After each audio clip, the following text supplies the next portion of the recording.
Hello, welcome to Oxford Heirlooms. Today we're going to be creating our little sleeves, and then in the next video we will be setting them into the day gown. Okay, now I've got my two cut pieces, and both pieces have a little blue mark at the very center, but I'm not going to be working with them right this minute, so I'm going to set them aside. I've got my sleeve piece, and I've got it marked where the gathering threads on the top are supposed to stop and start, where the gathering threads along the bottom edge are supposed to stop and start. And I've also marked at the center top and at the center bottom. Okay, so I'm going to unpin my pattern piece.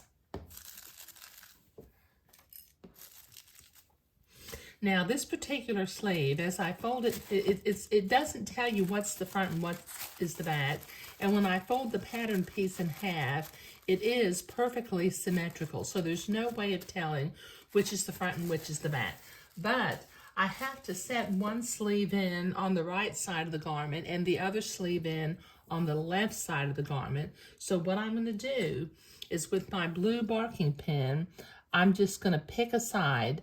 I'm going to write back on the left side of one piece, and I'm going to write back on the right side of the other piece. Okay, that's just to help me stay organized, because I'm going to have to iron my seam toward the back. Okay, all right, now the first thing I need to do is I need to prepare each of these pieces. I need to sew gathering threads up along the top, 2 rows of them, and gathering threads along the bottom. So I'm going to come over here to my machine, and I have it set to a basting stitch. And my machine is a 4.0, so I'm going to sew the first basting line 1/8 of an inch away from the edge, and the second basting line 1/4 of an inch away from the first line. So that will take me a couple of minutes to do both pattern pieces. Okay, so I've got the basting thread sewn onto both of my pattern pieces. I've got one marked with the word BACK on the left, one marked with the word BACK on the right. This way it helps me to know what's the front side and the outside and the inside of my pattern piece. It also is going to help to make sure that as I iron the side seams in place, I have a left sleeve and a right sleeve. Okay, so I'm going to set one of my pieces aside right now, and I'm going to take the first of my pattern pieces, and I've switched back to my white thread. I was basting with pink thread, and I'm going to line up the little blue dots in the center of the cuff and in the center of the sleeve, the bottom of the sleeve. And using one of my silk pins, I'm going to pin that in place. Then I'm going to come over here to the right and grab my 2 gathering threads, and I'm going to push the gathers towards the center of the sleeve until the sleeve is the size of half of the entre. And then I'll start pinning that in place. And I'll move my gathers along the gathering thread so that they're evenly spaced.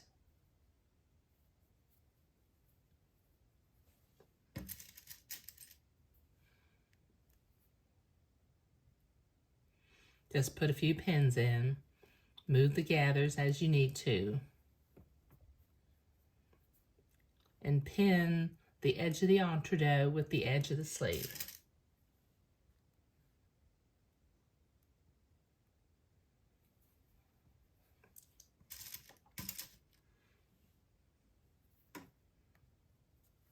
Okay, now I need to repeat that with the other side of the sleeve. Okay, so I have that pinned all along the bottom of the sleeve. Since my gathering threads are kind of in my way, the ones I just gathered, and they're pinned, they're in place, they're going to stay put. So I'm just going to trim them a little bit shorter so that as I sew, they're not in my way.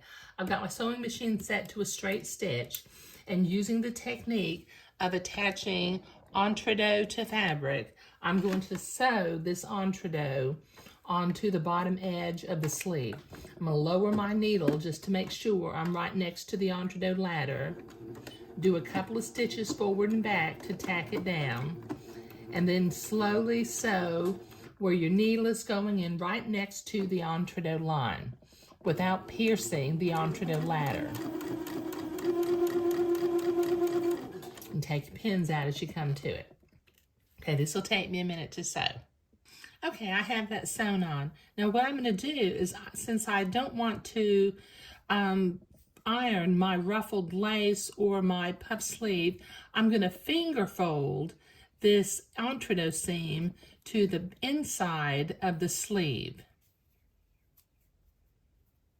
And then I'll zigzag along that entre line. Okay, so that's finger folded. I'm going to set my machine to a zigzag, the right stitch width and stitch length for sewing entre, and then I'm going to very carefully sew along that entre line, catching the entre holes on the right and the fold of the fabric on the left.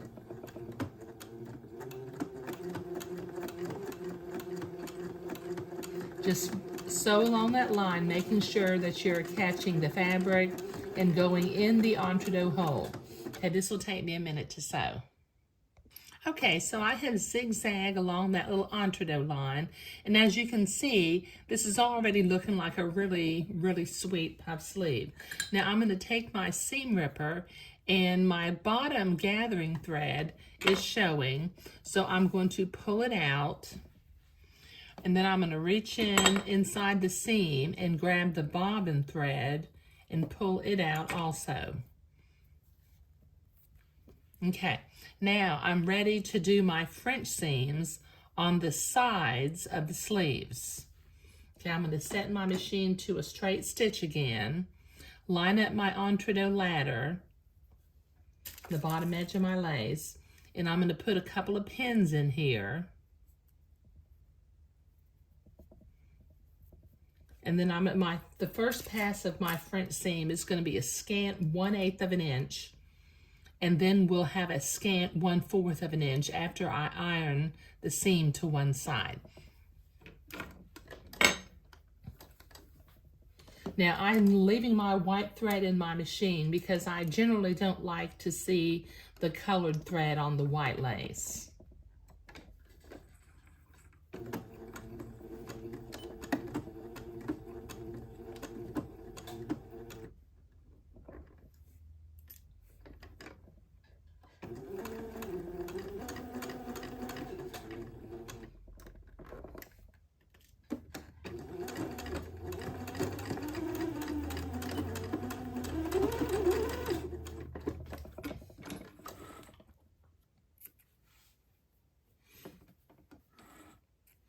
Okay, now the pattern piece has got a little bit of a raggedy edge up here because it's been handled a little bit. So I'm just going to trim the little fuzzies away, and then I'm going to go and use my miniature ironing board and iron my seam to one side, but that will take me a minute. Okay, I've been to the ironing board and I've ironed my seam to one side.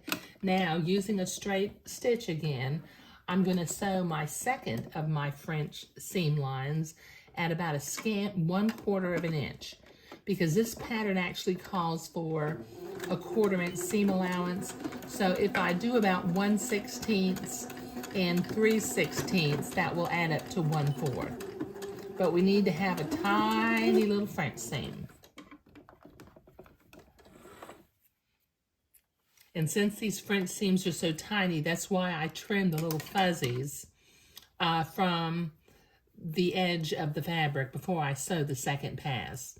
Okay, so now I'll go to the ironing board and I will press my seam toward the side that says back.